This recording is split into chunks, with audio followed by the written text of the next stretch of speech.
আজকের এই দিবসটি সরকারি এবং বেসরকারিভাবে পালিত হচ্ছে। আপনারা যারা শ্রমিক,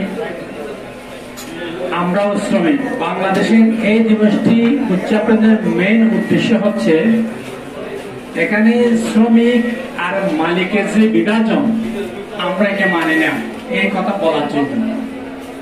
মালিক শুধুমাত্র একজন, আল্লাহ, আর বাকি যারা আছে সবাই আমরা শ্রমিক। কেউ বেশি টাকার শ্রমিক আর কেউ কম টাকার শ্রমিক। কেউ মাসে 1 লক্ষ টাকা বেতন নেয় আর কেউ মাসে 5,000 টাকা বেতন নেয়। তাহলে আমরা সবাই সকলে আমরা শ্রমিক, এই কথাটি সবাই জানানোর জন্য সারা বিশ্বে এই দিবসটি পালন করা হয়। আজকে আমাদের মাঝে উপস্থিত আছেন অ্যাডভোকেট গোলাম ফারুক খান কায়সার। সেও সারাদিন কোর্টে শ্রম দিয়ে ইনকাম করে, নাকি শ্রম না দিয়ে ইনকাম করে? শ্রম দিয়ে ইনকাম করে। যে শ্রম দেয় সে শ্রমিক। আজকে শ্রমিক বলে কিছু মানুষকে তৃতীয় শ্রেণীতে নিয়ে যাওয়ার জন্য যে ষড়যন্ত্র, আমরা এই ষড়যন্ত্র মানি না। এবি পার্টি সারা বাংলাদেশে একটি আন্দোলনের ডাক দিয়েছে। সেই আন্দোলনটা কি? অধিকারের আন্দোলন। সেই আন্দোলন কি? সাম্যের আন্দোলন। সেই আন্দোলন কি? ন্যায় বিচারের প্রতিষ্ঠান আন্দোলন। আপনি আমার ড্রাইভার সাহেব এখানে আছেন, আমি আমার ড্রাইভার সাহেবকে বলি ড্রাইভার সাহেব। সেই একমাত্র সাহেব। বাংলাদেশের কয়জন সাহেব আছে বলেন?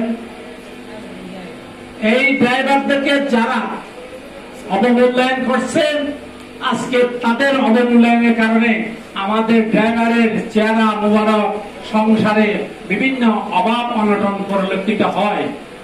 তাদেরকে কম বেতন দেওয়া হয়, তাদেরকে অন্যায্যভাবে তুচ্ছ তাচ্ছিল্য করা হয়।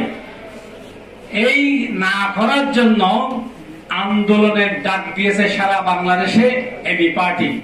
অর্থাৎ আমি আজকে আপনাদেরকে একটি মেসেজ দিয়ে যাচ্ছি। আমি একটা এনজিও করি, আমার কর্মচারী কর্মকর্তারা আছে, আমি তাদের বেতন দিই, আবার আমিও বেতন লই। সুতরাং আমি আর তাদের মধ্যে ব্যবধান কি? সবাই তো বেতনদারি।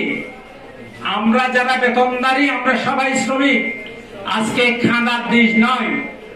আমার কোন ভাই কোন জায়গায় মারা গেছিল, এই জন্য বসে বসে খাঁদার সময় নয়।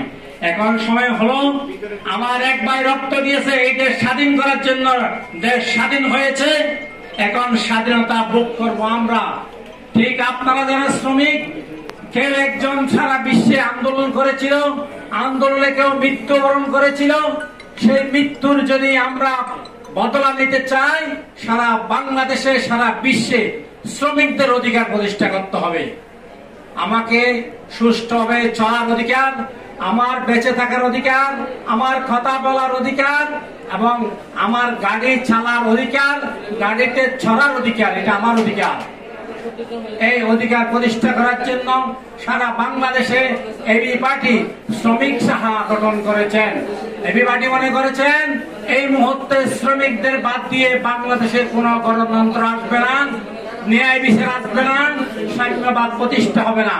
সেই জন্য আপনাদের আজকে উপস্থিত হয়েছেন এই শ্রমিক শাখার সবাই, সকল নেতৃবৃন্দ, সকল বন্ধুদেরকে আমি আজকে উপস্থিত হওয়ার জন্য ধন্যবাদ জানিয়ে আমার ব্যক্তিগত পক্ষ থেকে আমার একটি সংগঠন আছে হেল্প কক্সবাজার, আমরাও এই হেল্প কক্সবাজারের মাধ্যমে শ্রমিকদের ন্যায্য অধিকার প্রতিষ্ঠা করার জন্য আন্দোলন করি।